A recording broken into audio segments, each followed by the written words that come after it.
AP ప్రభుత్వం సంక్షేమ పథకాల అమలుపై దృష్టి పెట్టింది. ఈ పథకాల అమలుకి ఒక క్యాలెండర్ని సిద్ధం చేయాలని సీఎం చంద్రబాబు ఆదేశించారు. క్యాలెండర్ ప్రకారం పథకాలను క్రమం తప్పకుండా అమలు చేయాలని, జూన్లో పాఠశాలలు తెరిచేలోగా తల్లికి వందనం పథకం అమలు చేయనున్నట్టు సీఎం చంద్రబాబు ప్రకటించారు. మరోవైపు ఆగస్టు 15 నుంచి మహిళలకు ఉచిత బస్సు ప్రయాణం కల్పిస్తామని, ఈ పథకాలకు ఎంత ఖర్చు అవుతుందో నివేదిక ఇవ్వాలని కేబినెట్ సమావేశంలో అధికారుల్ని ఆదేశించారు. ఈ నెలలో ఏ పథకం అమలు చేస్తామో చెబితే ప్రజల్లో ప్రభుత్వంపై నమ్మకం పెరుగుతుందని, వార్షిక క్యాలెండర్ను వీలైనంత త్వరగా విడుదల చేయాలని చంద్రబాబు ఆదేశించారు. దీంతో మరో 3 వారాల్లో తల్లికి వందనం నిధులు జమయ్యే అవకాశం ఉంది. తల్లికి వందనంపై రకరకాలుగా ప్రచారం సాగింది. తగ్గించిస్తారని కొందరు, 2 విడతల్లో సహాయం చేస్తారని మరికొందరు చెప్పారు. కానీ ఒకే విడతగా ప్రతి విద్యార్థి తల్లి ఖాతాలో 15,000 రూపాయలు జమ చేసేందుకు కూటమి నిర్ణయించింది. అయితే మంత్రివర్గ సమావేశంలో దీనిపై చర్చకు వచ్చింది. రాష్ట్ర ఆర్థిక పరిస్థితి బాగాలేనందున ఒకేసారి 10,000 కోట్ల రూపాయలు ఇవ్వడం కష్టమవుతుందని కొందరు మంత్రులు అభిప్రాయపడ్డారు. 2 విడతలుగా ఇస్తే బాగుంటుందని సూచించారు. అయితే ఈ విషయంలో సీఎం మాత్రం మరో ఆలోచనకి తావులేదని చెప్పారు. ఒకే విడతలో తల్లికి వందనం డబ్బులు విడుదల చేయబోతున్నట్టుగా ప్రకటించారు.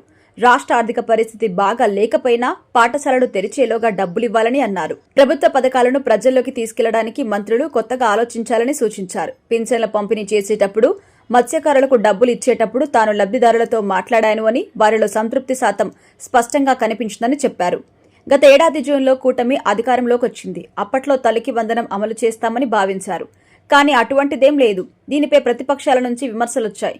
ప్రజల్లో కూడా ఒక రకమైన అసంతృప్తి కూడా కనిపించింది. ఈ నేపథ్యంలో ఈ విద్యా సంవత్సరంలో ఖచ్చితంగా పథకం అమలు చేసేందుకు నిర్ణయించారు సీఎం. విద్యా సంవత్సరం స్టార్టింగ్లోగా అంటే జూన్ 12 నాటికి విద్యార్థుల తల్లుల ఖాతాలో 15,000 రూపాయలు చొప్పున జమ చేసేందుకు నిర్ణయించారు. ఎటువంటి కోత విధించకుండా ఒకే విడతలో నిధులు జమ చేసేందుకు నిర్ణయం తీసుకున్నారు. ప్రస్తుతం ఈ పథకం అమలు చేసే పనిలో విద్యాశాఖ అధికారులు ఎటువంటి కోత లేకుండా ఈ నిధులు జమ చేస్తామని ప్రభుత్వం చెప్పడంతో తల్లిదండ్రుల్లో ఒక రకమైన ఆనందం కనిపిస్తోంది.